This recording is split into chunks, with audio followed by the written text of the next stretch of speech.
Present indefinite tense interrogative sentence. हमने देखा indefinite tense जब प्रेजेंट का आता है तो उसमें हिंदी वाक्य के अंत में ता है, ती है, ते है, ताहूं इत्यादि शब्द आते हैं। तो इससे हमको पता लगता है कि प्रेजेंट इंडेफिनिट टेंस है। अगर इंटेरोगेटिव सेंटेंस की बात करते हैं तो इंटेरोगेटिव सेंटेंस में प्रश्न पूछे जाते हैं। प्रश्न हमने दो प्रकार के बताए थे, हाँ ना वाले, जिसके बारे में पिछले वीडियो में डाल चुका हूं।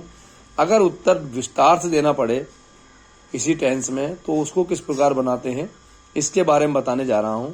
तो सबसे पहले हम देखें कि जब भी आपको कोई वाक्य दिया जाए, वाक्य को पहचाना जाता है, उसके बाद उसकी इंग्लिश बनाई जाती है। तो मान लीजिए कोई आपको वाक्य दे रहा है, उस वाक्य को किस प्रकार बनाते हैं। जैसे देखिए, वे रोजाना रेलवे स्टेशन क्यों जाते हैं। तो आपको ये सेंटेंस मिला है तो आपको इसकी इंग्लिश बनानी है। तो आप सबसे पहले हिंदी वाक्य के अंत में देखेंगे ते हैं लगा हुआ है, प्रेजेंट इंडेफिनिट टेंस है। फिर आप देखते हैं कि इसमें प्रश्न पूछ रहा है, और प्रश्न भी कैसा विस्तार वाला पूछ रहा है। क्यों आ रहा है, WH वर्ड आ रहा है। इसका मतलब यह है WH वर्ड वाले जो वाक्य आते हैं उनके लिए हम देखते हैं सबसे पहले WH वर्ड लगाएंगे, उसके बाद डू लगाएंगे। किस सब्जेक्ट के लिए, आई वी यू दे, या बहुवचन नाम हो, यानी कि ये सब सब्जेक्ट आपको मिले जिसमें दे मिला हुआ है तो हम डू लगाएंगे हेल्पिंग वर्ब। WH वर्ड के बाद हेल्पिंग वर्ब डू लगाएंगे, फिर सब्जेक्ट लगाएंगे, वर्ब की फर्स्ट फॉर्म लगाते हैं और ऑब्जेक्ट लगाते हैं। ये इसका सूत्र होता है। तो आपको वाक्य दिया गया, वे रोजाना स्टेशन क्यों जाते हैं। आपने ते हैं से पहचाना प्रेजेंट इंडेफिनिट टेंस है। फिर आपने देखा कि प्रश्न पूछ रहा है और विस्तार से उत्तर आ रहा है इसका, तो आपने देखा है प्रेजेंट इंडेफिनिट टेंस का इंटेरोगेटिव सेंटेंस है।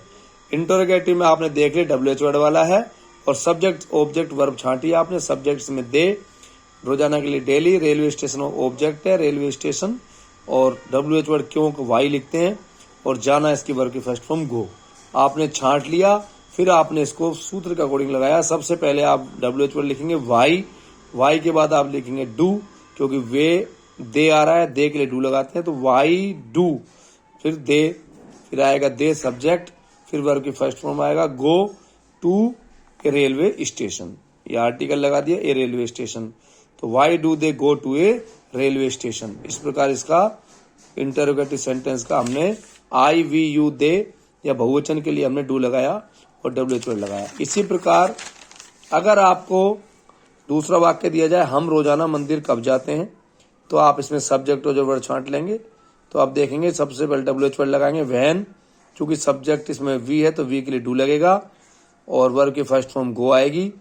उसके बाद टू टेम्पल, ऑब्जेक्ट आ जाएगा टेम्पल, और डेली आ जाएगा। अब जब subject he, she, it, name या एक वचन आए तो उसके लिए हम देखते हैं कि उसके लिए सिर्फ अंतर हेल्पिंग वर्ब में आ जाता है, यहाँ डज लगाते हैं। बाकी सब वही है, WH वर्ड आएगा, फिर डज आएगा, फिर सब्जेक्ट आएगा, वर्ब की फर्स्ट फॉर्म आएगी, ऑब्जेक्ट आएगा। इसको भी हम ऐसे बनाएंगे, वह रोजाना कहाँ जाता है। आप ताहे से पहचानेंगे प्रेजेंट इंडेफिनिट टेंस है। फिर आपने देखा इसमें WH वर्ड लग रहा है कहाँ, यानी इंटेरोगेटिव सेंटेंस है। फिर आपने इनको छांट लिया, सब्जेक्ट को ही, ऑब्जेक्ट इसमें है नहीं, डेली रोजाना हो गया, और कहाँ को अपन लिखते हैं वेयर, और वर्ब की फर्स्ट फॉर्म गो, जाना। इनको पहचान लिया और सूत्र हमने देख रखा है, WH वर्ड के बाद डज, फिर सब्जेक्ट, वर्ब की फर्स्ट फॉर्म प्लस ऑब्जेक्ट। हम इसको लगा देंगे।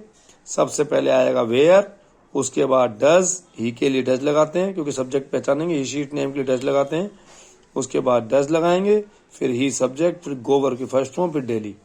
इस प्रकार राम मुझे हिंदी कब पढ़ाता है, आपको ये दिया गया वाक्य, ताए से आपने पहचाना प्रेजेंट इंडेफिनिट टेंस है। फिर आपने कब देखा, कब का मतलब प्रश्न पूछ रहा है विस्तार वाला। फिर आपने उस विस्तार के सूत्र को देखा, ये सूत्र रहा। आपने सब्जेक्ट पहचाना राम, ऑब्जेक्ट मी, दूसरा हिंदी, और कब का वैन, और पढ़ाना टीच। तो सबसे पहले when, WH word, when does, उसके बाद राम सब्जेक्ट, वर्ब की first form teach, me object पहला, और दूसरा हिंदी ऑब्जेक्ट। तो when does Ram teach me, Hindi subject या हिंदी। इस प्रकार वाक्य बनाए जाते हैं।